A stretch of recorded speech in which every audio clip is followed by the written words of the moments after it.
Sekarang Anda melihat puasa, itu adalah bagian dari budaya India kita. Kita telah melakukannya selama berabad-abad. Pada saat-saat seperti Navaratri dan Sashti, umum melihat orang melakukan puasa intermiten. Jadi, apakah puasa ini bermanfaat bagi kesehatan kita atau justru menimbulkan masalah? Itulah yang akan kita bahas di video ini berdasarkan penelitian bersama Dr. Sumbu Sunder, spesialis kesehatan tulang belakang.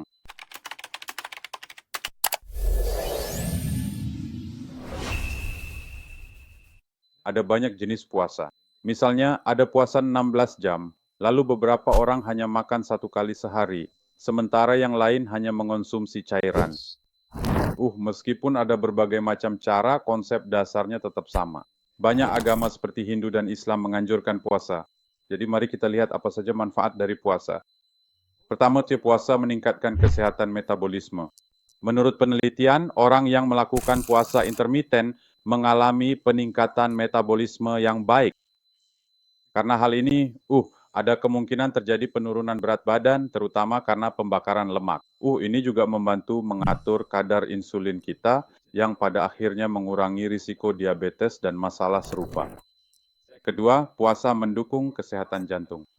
Puasa membantu mengurangi kolesterol jahat dan lemak, sehingga kesehatan jantung kita membaik.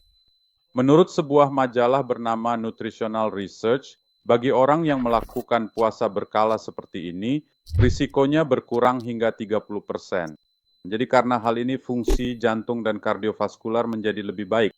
Ketiga, puasa mendorong detoksifikasi dan perbaikan sel. Puasa meningkatkan sebuah proses dalam tubuh kita yang disebut autofagi. Itu berarti zat-zat yang tidak diperlukan dikeluarkan dan jaringan tubuh kita yang rusak dapat sembuh dengan baik.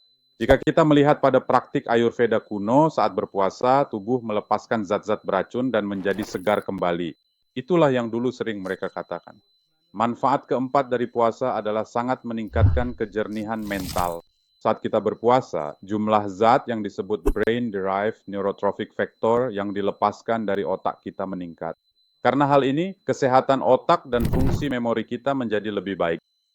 Orang-orang yang berpuasa cenderung memiliki fokus dan kejernihan mental yang lebih baik. Pada masa lalu, beberapa prajurit dan komandan akan berpuasa sebelum pergi berperang.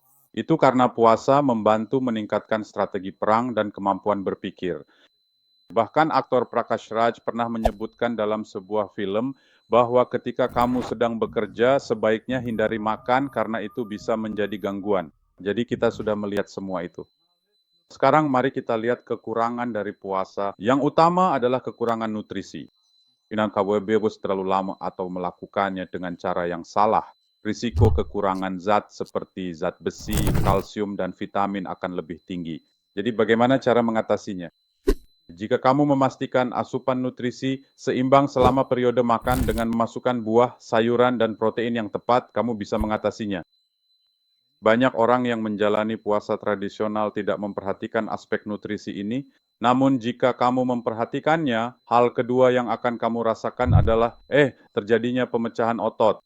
Protein yang dibutuhkan tubuh kita berasal dari otot-otot ini. Karena hal ini, kelemahan otot akan meningkat dan kamu akan merasakan nyeri. Jika kamu berpuasa dan memasukkan panir, yogurt, serta berbagai jenis kacang-kacangan atau polong-polongan, kamu bisa menghindari kekurangan protein. Ketiga, jika melihat kadar gula darah pada orang dengan diabetes, mereka yang memiliki gula darah rendah dan orang lanjut usia saat berpuasa, bisa terjadi penurunan energi secara tiba-tiba yang dapat menyebabkan pusing bahkan pingsan.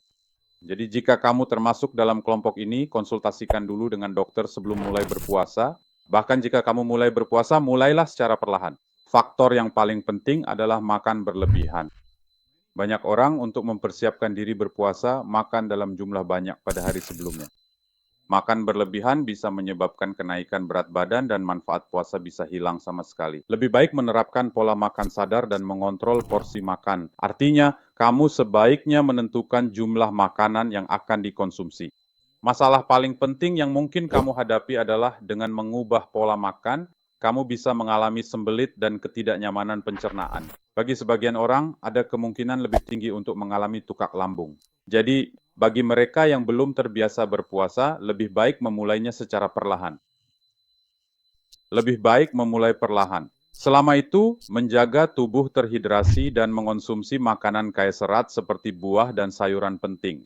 Jika puasa cocok, bisa melakukannya, dan kemungkinan besar akan mendapat manfaat seperti disarankan dokter. Itu karena catat kebutuhan tubuh dan rencanakan pola makan siklus puasa, hasilnya akan lebih baik. Untuk orang yang lebih tua, jika mereka berpuasa, penting untuk lebih berhati-hati. Tubuhmu mungkin akan mengalami fluktuasi, seperti variasi kadar gula saat melakukan jenis puasa seperti ini. Jika berpuasa, pastikan makanan untuk periode makan sudah dipersiapkan. Jika berpuasa tanpa memperhatikan apa dimakan atau menghindari makanan penting ini, bisa merasa lapar atau mengalami keinginan makan kuat. Meskipun puasa banyak manfaat, jenis puasa ini mungkin tidak cocok untuk semua orang. Dengarkan tubuhmu, konsultasikan dengan profesional jika diperlukan. Jika ingin lebih banyak video tentang puasa, tulis komentar bawah. Jaga kesehatanmu.